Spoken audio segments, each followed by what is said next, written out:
National Disaster Management Agency says it has learned valuable lessons from the meeting they had with their stakeholders, where they were looking at how far they've gone in responding to the drought.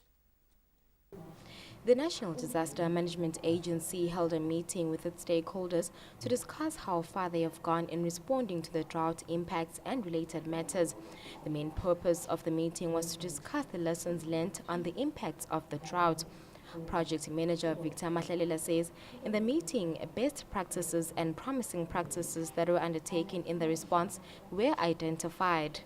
One of them was the issue of provision of assistance by different partners, which can either be food aid, water, farm inputs, and also provision of shelter for rehabilitation of storm-damaged houses.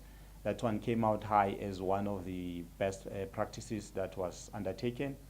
The issue of cash transfers also came out on top as a promising practice that needs to be strengthened going forward, because it gives leverage to the household to choose their food, to choose and prioritize what are their needs, as well as in the aspect of financial management at the household level.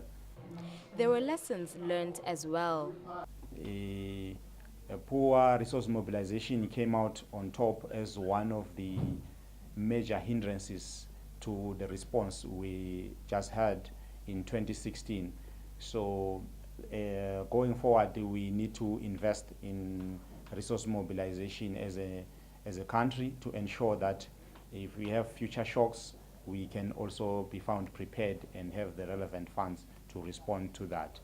And also lack of participation of both in-service and pre-service institutions was seen as one of the lessons we have learned. There was poor participation of those, and inadequate systems or a framework to inform water rationing in such a way that probably there was a delay in implementing water rationing in the country, and that one was seen as a lesson that was learned.